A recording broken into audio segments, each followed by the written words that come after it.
With diverse flora and fauna, magnificent natural landscapes, and an ecological biosphere that supports life, this wondrous planet is our earthly home.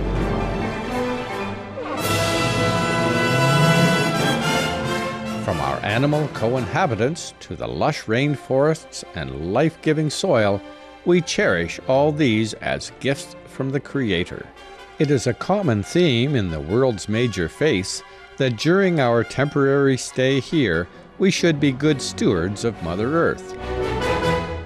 Throughout the years, Supreme Master Ching Hai has shared the message of leading a balanced life while following a spiritual path. Not only must we nourish our spirits, but we share the responsibility to care for nature and our fellow beings.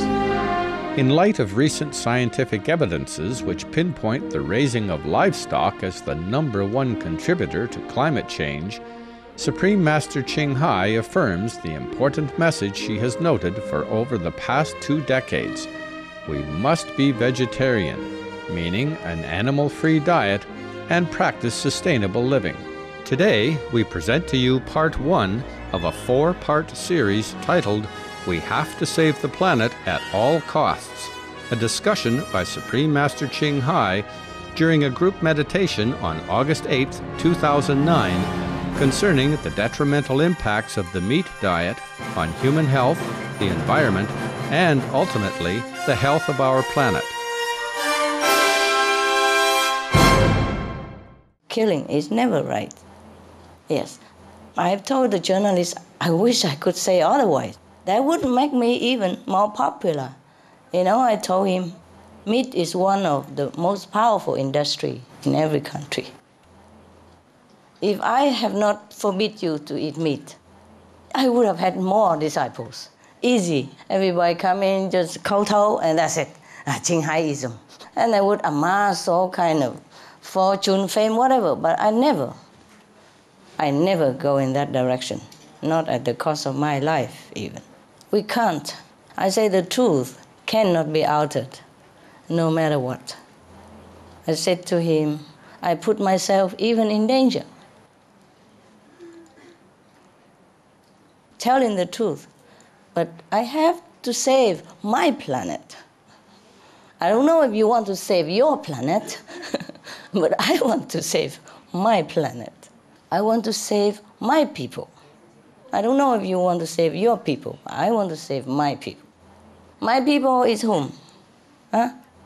It's you, your relatives, your friends, your countrymen, your world citizens, your pets, your children, your future great-great-great-grandchildren, the animals, all the harmless, meek, weak, innocent animals. These are all my people. I want to save them all yesterday already. I can't tell any otherwise. Even if we have another alternative plan to save the planet without going the whole country vegan, how? How many more people have to die? You understand me? For that, because of meat diet, because of the harmful effect of meat industry. How many more countries have to be eroded, financially kaput, for a piece of meat that we put in our mouth? How many more islands, nations have to sink for that piece of meat that we put in our mouth? How many millions more refugees, climate refugees, we want to look at for that piece of meat that we put in our mouth? How many billions more animals we want to see cram, suffer, agonizing in those cram, small crate factory we want to see? For that little piece of meat that we put in our mouth, that we could change it. We have tofu, we have all kind of protein nowadays even. It's not like we're starving without meat. It's not. It's not necessary at all to eat meat. Besides, it's poisonous. It's been proven already. Not to talk about climate change, climate refugees, or anything. How many more patients we want to see languishing in the hospitals between life and death, or death because of that piece of meat that we put in our mouth? How many more families we want to break up due to this kind of disease and death caused by meat? How many more children we want to see suffer with heart disease, cancers at young age already because of meat diet? How many more families we want to see childless because women who eat meat have very less chance to conceive children? And then how many of this young aspiring mother we want to see going through, this kind of pork and pigs, what they call IVF, pregnancy? It's a painful procedure for husband and wife who have no children, have to go through like artificial insemination. It's very painful, time-consuming, agonizing, and suffering. And the hope is not 100% even. Not like you spend a lot of money, a lot of time, stressful, fighting inside with each other even because of stress for a child. Not that you go through all that, then you have a child, 100%. No, not all of them are working. And how much more suffering we want to see just for that piece of meat that we could change for a better piece of protein. It's the same protein. It's just one a second hand from animals, the others direct from what the animal eat and digest it, and then become the meat. It's such a waste. And how much more energies we want to waste into producing meat. How much more grains, food we want to waste to raise animals at the cost of starvation of millions of other people. Right now, we have 1 billion people already go back from hunger. Every 5 seconds, a child dies from hunger. Every 5 seconds, while I'm sitting here talking to you, how many children dying or dead already? How many more we want to see? How long we can afford to bargain in the face of this suffering of our own kind and of the animals, of the environment? I can go on forever, but I didn't prepare my speech. It's all really not worth it. It's all really a degrading choice to eat meat.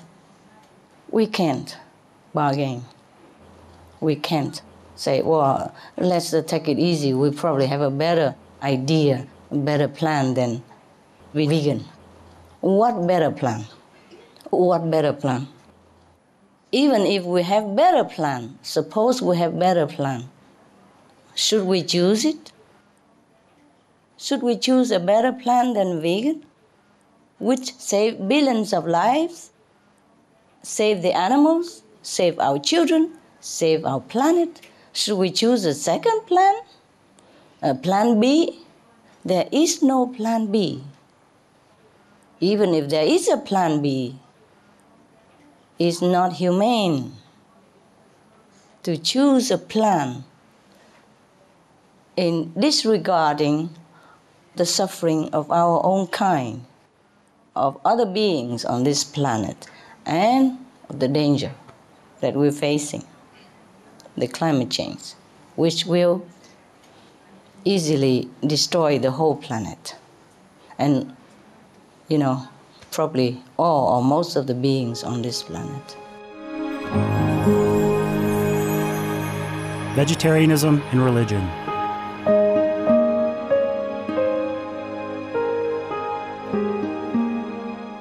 The Baha'i Faith, regarding the eating of animal flesh and abstinence therefrom, know thou of a certainty that in the beginning of creation God determined the food of every living being, and to eat contrary to that determination is not approved. Selections from the Baha'i writings on some aspects of health and healing. Buddhism. All meats eaten by living beings are of their own relatives. Lankavatara Sutra. Also, after the birth of the baby, care must be exercised not to kill any animal in order to feed the mother with meaty delicacies, and not to assemble many relatives to drink liquor or to eat meat, because at the difficult time of birth, there are innumerable evil demons, monsters, and goblins who want to consume the smelly blood. By ignorantly and adversely resorting to the killing of animals for consumption, they bring down curses upon themselves, which are detrimental to both the mother and the baby. Ksitigarbha Sutra, Chapter 8.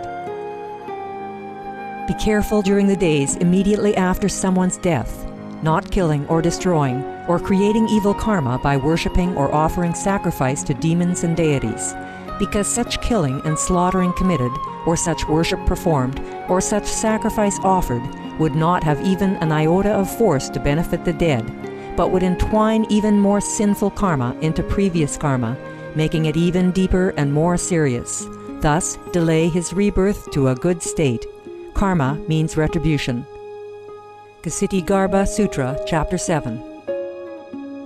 Gaudai, the most important thing is to stop killing, because animals also have souls and understand like humans. If we kill and eat them, then we owe them a blood debt. Teachings of the Saints. Christianity, meats for the belly, and the belly for meats, but God shall destroy both it and them. Holy Bible. And while the flesh was yet between their teeth, ere it was chewed, the wrath of the Lord was kindled against the people, and the Lord smote the people with a very great plague. Holy Bible. Confucianism. All men have a mind which cannot bear to see the sufferings of others. The superior man, having seen the animals alive, cannot bear to see them die. Having heard their dying cries, he cannot bear to eat their flesh. Mencius. Essenes. I am come to end the sacrifices and feasts of blood, and if ye cease not offering and eating of flesh and blood, the wrath of God shall not cease from you. Gospel of the Holy 12. Hinduism. Since you cannot bring killed animals back to life, you are responsible for killing them. Therefore, you are going to hell. There is no way for your deliverance. Adilila. He who desires to augment his own flesh by eating the flesh of other creatures lives in misery in whatever species he may take his birth. Mahabharata anew. Islam. Allah will not give mercy to anyone except those who give mercy to other creatures. Hadith. Do not allow your stomachs to become graveyards of animals. Hadith. Jainism. A true monk should not accept such food and drink as has been specially prepared for him involving the slaughter of living beings. Sutrakatanga. Judaism. And whatsoever man there be of the house of Israel, or of the strangers that sojourn among you, that eateth any manner of blood, I will even set my face against that soul that eateth blood, and will cut him off from among his people. Holy Bible. Blood meaning flesh. Sikhism. Those mortals who consume marijuana, flesh, and wine, no matter what pilgrimages, fasts, and rituals they follow, they will all go to hell. Guru Granth Sahib. Taoism. Do not go into the mountain to catch birds and nets, nor to the water to poison fishes and minnows. Do not butcher the ox that plows your field, tract of the quiet way. Tibetan Buddhism. The offering to the deities of meat obtained by killing animate beings is like offering a mother the flesh of her own child, and this is a grievous failure. The supreme path of discipleship. Zoroastrianism. Those plants I, Ahura Mazda, or God, rain down upon the earth to bring food to the faithful and fodder to the beneficent cow. Avesta. Everybody knows that vegetarian diet is good for health and to save the planet. They will be awakening their own great, compassionate, loving self-nature, and then their level of consciousness will rise up automatically, and they will understand more than they ever did, and they'll be closer to heaven than what they are right now. The only reason our planet is still hanging in there because of some virtuous people. Not necessarily my disciples alone, not necessarily. The people who practice virtues, the people who follow the footsteps of Christ, of Mahavira, of Guru Nanak, of the Buddha, of Prophet Muhammad, the footsteps of the way of loving kindness, of benevolence, compassion. That's the only footstep we should follow. There's no other alternative. Can you see? Yes? No plan B. And I even told him we don't have time even to bargain. We have only a few more years. If we don't do it, that's that. So I thank all of you for all your little or big effort to do it together. I'm really grateful, yes. Of course, you're saving your planet as well. But I am grateful for your noble intention, yes, for your extra strength to go an extra mile to help others and help ourselves. I guess many of us could not care whether we die tomorrow because we are assured by our own inner vision and practice, intuition as well, that we are going somewhere great and glorious, even if we shed this physical cover of the soul. I'm sure many of us will not care if we live or we die, because we know it's all up to the providence and up to the way we live our life. It's not how we die, it's how we live. It's not when we die, it's up to the moment of death, what have we done with our life, that we didn't waste it, that we've been a useful tool of God for others. That is the true meaning of living a good life. Good life is not always having a lot of money, big house, big car, or anything. Good life is we face ourselves every day in the mirror, knowing that we are all right, knowing that we're doing our best for others. So it's not because we care that we die or not die that we do all this. Just that, it's just the proper thing to do, to remind each other that we have to be noble, benevolent, and good. I guess I could talk forever about this, but I think, okay. Thank you for your company for today's Between Master and Disciples here on Supreme Master Television. Tune in tomorrow for Part 3 of Supreme Master Ching Hai's fascinating discussion titled, We Have to Save the Planet at All Costs.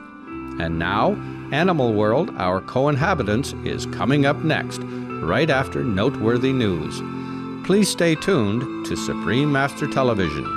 With heaven's grace, may all beings live harmoniously in dignity and respect. For more details, please visit www.suprememastertv.com/BMD